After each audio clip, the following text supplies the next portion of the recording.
Video में जानेंगे तुलसी विवाह की सरलतम पूजा विधि, तुलसी विवाह किस दिन करना सही रहेगा और साथ ही पूजा का अर्थात तुलसी विवाह का शुभ मुहूर्त, देवउठनी एकादशी व्रत कब करना है, संपूर्ण विधान तुलसी विवाह से संबंधित आप स्वयं से तुलसी विवाह सरलतम संपूर्ण नियमों से कैसे करें, पूरी जानकारी इस वीडियो में प्राप्त होगी। देर न करते हुए शुरू करते हैं। आप सभी जानते होंगे साल भर में पड़ने वाली यह सबसे बड़ी एकादशी के रूप में जाना जाता है।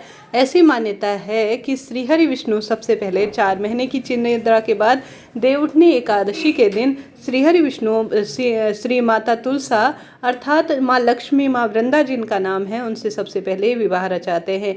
इस विवाह को करने वाले व्यक्ति को अश्वमेध यज्ञ के बराबर फल मिलता है और साथ ही सबसे बड़े दान के रूप में यह जाना जाता है। सबसे पहले जान लेते हैं 2023 में कब पड़ने जा रही है देवउठनी एकादशी। देवउठनी एकादशी इस वर्ष 23 नवंबर के दिन करेंगे। सभी भक्तजन इसी दिन अपने व्रत को संपूर्ण नियमों के साथ करें।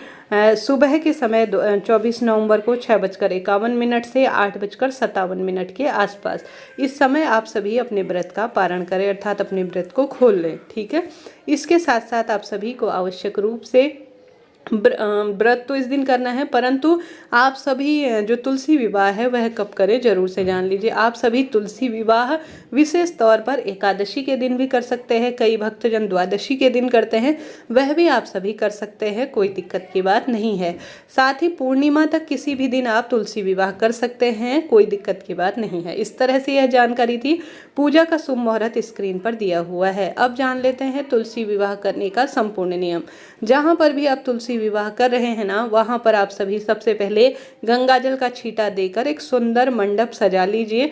आटे का और हल्दी का सुंदर स्वास्तिक या रंगोली के स्वरूप में ऐपन इत्यादि बनाकर पारंपरिक तरीके से, नहीं तो साधारण सरल तरीके से तुलसी विवाह कर सकते हैं। तुलसी विवाह सुबह है शाम आपको जब समय मिले तब कर सकते हैं। शुभ मुहूर्त मैंने पहले ही स्क्रीन पर दिया हुआ है। शुभ मुहूर्त इस तरह से है। सुबह के समय अगर करना चाहते हैं तो 6:50 से ब्रह्म मुहूर्त में 8:09 के आसपास। रात्रि को शुभ मुहूर्त हो रहा है 5:25 से 8:56 के आसपास। यह सभी चीज़ें स्क्रीन पर दी हुई है। सबसे पहले आप सभी जिस स्थान पर भी बैठे सुंदर मंडप सुसज्जित कर लें और साथ ही मांगलिक गीतों के साथ पूरे परिवार के साथ तुलसी विवाह की तैयारी करें। सबसे पहले तुलसी माता को विराजमान करें। लड्डू गोपाल स्वरूप हो या शालिग्राम जी हो या श्रीहरि विष्णु की प्रतिमा फोटो हो तो उनके साथ भी तुलसी विवाह कर सकते हैं।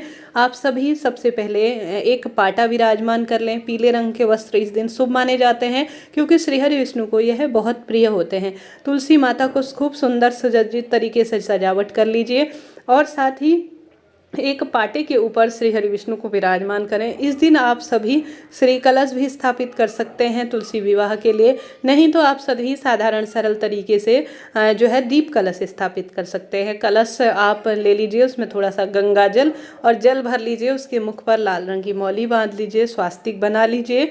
मौली से स्वास्तिक जो है आप सभी विशेष तौर पर आवश्यक रूप से जो चंदन आता है या सिंदूर से बना सकते हैं। उसके ऊपर आप सभी इस दिन चावल का प्रयोग, कई भक्तजन एकादशी है तो स्पर्श नहीं करते हैं, खाते भी नहीं हैं, तो आप गेहूं का इस्तेमाल या सफ़ेद तिल का इस्तेमाल पूजा में कर सकते हैं। तो इन नियमों का ध्यान रखते हुए पूजा को संपन्न कीजिएगा। तत्पश्चात आप सभी एक दीपक ऊपर से सबसे पहले प्रज्वलित करें क्योंकि यह हमारी पूजा पाठ का साक्षी होता है।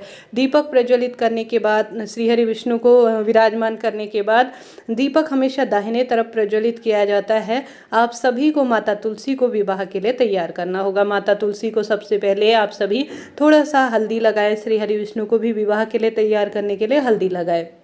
उससे पहले आप सभी विवाह और व्रत का संकल्प ले। अपने हाथ में थोड़ा सा अक्षत लेकर अपना नाम गोत्र बोले। 1 रुपये का सिक्का, फूल भी ले सकते हैं कि हे श्री हरि विष्णु, हे माँ लक्ष्मी, हे सभी देवी देवता, हे मेरे कुल के देवी देवता, हे पितृदेवता, सभी देवता इस पूजा में आए। आवाहन करती हूँ आपका, मेरा नाम और गोत्र यह है, वह बोले और सभी देवी देवताओं का आवाहन कर जो है जो अक्षत आपने लिए हैं हाथ में उन्हें जमीन पर छोड़ दीजिए। प्रणाम करें, सभी को अपने पूजा में आमंत्रित करें। तो श्री हरि विष्णु को हल्दी, माता लक्ष्मी जो माता वृंदा हैं अर्थात माता तुलसी को हल्दी लगाएं, मेहंदी लगाएं, माता तुलसी को सिंदूर, वो कहने का अर्थ है कि आप सभी जो चुन्नी है वह उड़ाएं। श्री हरि विष्णु को भी विवाह के लिए तैयार कर रहे हैं तो तुलसी की माला पहनाएं और बहुत सुंदर तरीके से माता तुलसी को 2 चूड़ियाँ या इससे अधिक जो है चूड़ियाँ, कोई भी पत्ती की डाल इत्यादि ना टूटे माता तुलसी का, इस बात का ध्यान रखते हुए उन्हें सुसज्जित तरीके से जो है आप सभी तैयार करें। उसके बाद आप सभी को इस पूजा में सबसे पहले गणेश जी महाराज किसी भी पूजा में पूजित होते हैं, आप फोटो प्रतिमा रखकर उनकी पूजा करते हैं तो शुभ है, नहीं तो आप साधारण सरल तरीके से जो है विशेष तौर पर गणेश जी महाराज को सुपारी से बनाकर उन पर रोली, चंदन मोली, अक्षत, वस्त्र रूपी कलावा और साथ ही पुष्प और यज्ञोपवीत अर्थात जनेऊ समर्पित करें। साथ ही मैंने आप सभी को यह भी बताते हुए चलूँ, जो कलश स्थापना हमने कर रखी है उसके नीचे आप अष्टदल भी बना सकते हैं, नहीं तो स्वास्तिक का निर्माण कर सकते हैं, नहीं साधारण सरल तरीके से आप थोड़ा सा जो है सफ़ेद तिल या गेहूँ का आसन देकर भी विराजमान कर सकते हैं। यह आवश्यक नहीं है कि आप जो है विस्तार से जो है विशेष अष्टदल कमल इत्यादि बनाएं, साधारण सरल तरीके से भी पूजा की जा सकती है।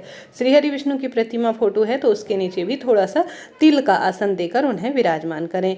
अब हमने गणेश जी की पूजा कर ली, अब हम बारी करेंगे श्री हरि विष्णु और माता वृंदा का विधि विधान से पूजन कर। मूर्ति प्रतिमा में माता लक्ष्मी भी है तो उन पर भी हम सभी रोली, चंदन, मोली समर्पित करेंगे। अक्षत के रूप में सफ़ेद तिल समर्पित करें, वस्त्र रूपी कलावा समर्पित करें, साथ के साथ धूप प्रज्वलित करेंगे। दीप देवता जो है हमने जो प्रज्वलित कर रखे हैं, कलश की स्थापना कर रखी है, कलश में हम सभी थोड़ा सा रोली, चंदन, मोली, अक्षत इत्यादि समर्पित करेंगे। दीपक में सभी देवी देवताओं का वास माना जाता है, आप सभी जानते होंगे। इस तरह से हम सरल सी साधारण सी पूजा कर सकते हैं। आप चाहें तो श्री कलश के रूप में भी विराजमान कर सकते हैं, नारियल रख सकते हैं, परंतु इतना आवश्यक नहीं है। थोड़े समय की पूजा है, दीप कलश भी स्थापित करना सर्वोत्तम माना जाएगा। अपनी इच्छा अनुसार आप सभी श्री कलश भी स्थापित कर सकते हैं। श्री हरि विष्णु के निमित्त हम सभी आवश्यक रूप से यज्ञोपवीत अर्थात जनेऊ इस दिन जरूर से लाएं। वस्त्र रूपी कलावा समर्पित करेंगे, सुगंधित इत्र इत्यादि द्रव्य क्या हम सभी को जो है बहुत सुंदर तरीके से सुसज्जित करेंगे, उन्हें समर्पित करेंगे। अब हमारी यह करीब करीब पूजा पूर्ण हुई। अब हम सभी को सबसे पहले भोग समर्पित करेंगे। देखिए, विवाह की कोई भी रस्म होती है या कोई भी कार्य होता है तो ऐसी मान्यता है सबसे पहले भोजन करवाकर अर्थात पेट पूजा कर कर ही जो है हम सभी वैवाहिक रस्म करते हैं, तो उन चीज़ों का ध्यान रखें। तो मेहमान आए हैं तो उन्हें भोग भी जरूर से लगाएंगे। एकादशी का दिन होगा तो सबसे पहले हम जो है गणेश जी महाराज को अलग से भोग समर्पित करेंगे, क्योंकि वह तुलसी दल स्वीकार नहीं करते।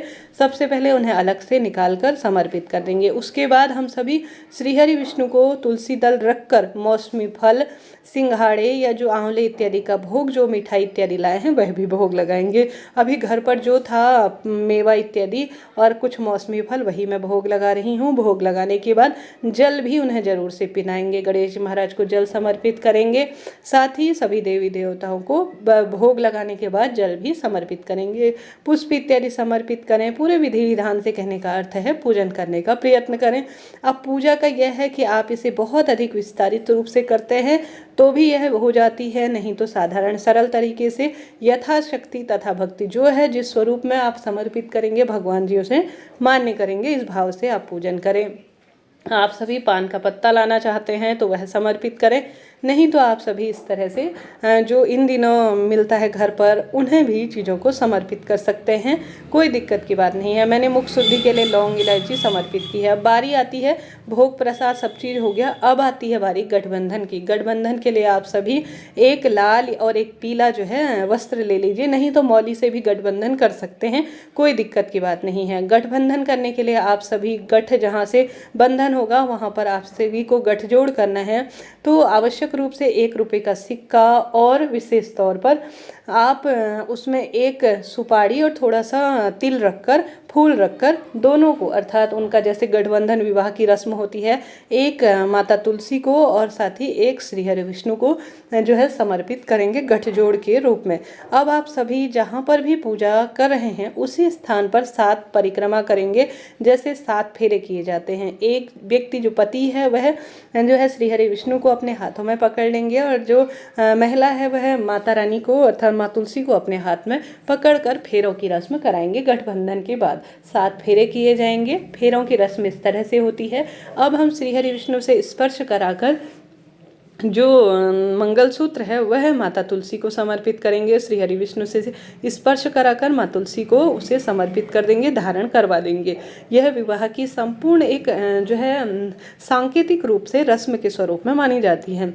अब सिंदूरदान की बारी आती है। 5 बार जो है आप सभी सबसे पहले माँ श्री हरि विष्णु 1 रुपये का सिक्का, चांदी का या जैसा भी आपके पास है वह ले लीजिए, सिंदूर में उसे डुबा लीजिए और श्री हरि विष्णु को छुआकर माता तुलसी को जिस तरह से नीचे से ऊपर की ओर सिंदूर समर्पित करते हैं, आपके यहाँ जितनी बार सिंदूर समर्पित किया जाता है विवाह में उस तरह से कर सकते हैं। लाल या ऑरेंज कोई सा भी सिंदूर आप ले सकते हैं। यह हो गई सिंदूरदान की रस्म। अब बारी आती है माता रानी को सुहाग की सामग्री। सुहाग की सामग्री आप इच्छा सामर्थ्य अनुसार खूब अधिक भी ला सकते हैं, कम कम भी ला सकते हैं। मैंने माता रानी को, माँ तुलसी को समर्पित कर दिया है। साथ ही समर्पित करने के बाद हम सभी विशेष तौर पर पैंट शर्ट का कपड़ा, साड़ी, बर्तन जो दान के रूप में स्वर्ण दान और साथ ही आभूषण इत्यादि चांदी का जो भी आपके पास हो, कांसा, तांबा इत्यादि दान करना चाहते हैं तो वह भी पूजा स्थल पर रख देंगे। पैंट शर्ट का कपड़ा, साड़ी और मैंने एक 100 रुपये का नोट लिया है जो मैं दान के स्वरूप में रख रही हूँ। श्री हरि विष्णु और माता वृंदा को अर्थात माँ तुलसी को स्पर्श कराकर पूजा स्थल पर रख देंगे। अब अपने हाथ में थोड़ा सा जो है तिल लेकर और एक फूल लेकर हम सभी आज एकादशी व्रत की कथा या जो है तुलसी विवाह की कथा सुनेंगे। इस तरह से यह सुंदर सी सरलतम तुलसी विवाह की पूजा विधि होती है जो मैंने आपको पूर्ण रूप से करके दिखाई।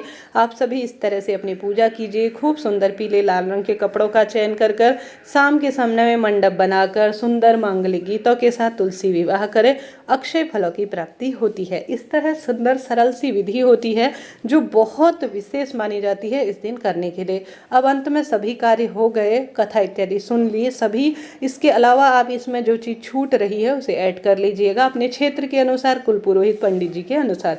अंत में एक धूप, एक जो है या तो कपूर से या जो है एक दीपक प्रज्वलित कर लेंगे और उससे सबसे पहले गणेश जी महाराज की आरती कर लेंगे। फिर श्री हरि विष्णु की आरती करेंगे, माता लक्ष्मी की आरती करेंगे और सभी देवी देवता, माता तुलसी की आरती करने के साथ साथ अपने कुल देवी देवताओं का भी धन्यवाद करेंगे, उसका स्मरण करेंगे। तत्पश्चात जो है घर के सभी सदस्यों को हम सभी यह धूप दीप दिखाएंगे। इस तरह से यह संपूर्ण तुलसी पूजा की विधि होती है। भूल चूक जो भी हुई हो उसके लिए क्षमा प्रार्थी हो और जीवन में आने वाली दुख तकलीफों को दूर हो, इस प्रार्थना के साथ इस महायज्ञ का जो है पूर्ण रूप से आप सभी धन्यवाद करें। सभी चीज़ें जो भी भूल चूक हुई हो उसके लिए क्षमा प्रार्थी होते हुए साथ के साथ कुछ रुपए जो चीज़ हम नहीं ला पाए हैं उसके लिए दान के लिए यह सभी चीज़ें जाती हैं। तुलसी आपकी इच्छा है, आप दान करना चाहते हैं तो कर दीजिए, नहीं तो साधारण सरल तरीके से घर पर भी रख सकते हैं। इस तरह तुलसी पूजा का यह संपूर्ण विधान होता है जो मैंने आपको बताया, समझाया। धीरे धीरे तुलसी विवाह से संबंधित सभी वीडियो चैनल पर आएंगी। यह उचित उपयोगी रहा हो तो लाइक करें, शेयर करें, सब्सक्राइब करें। मिलते हैं इसी तरह की नई जानकारी के साथ। जय श्री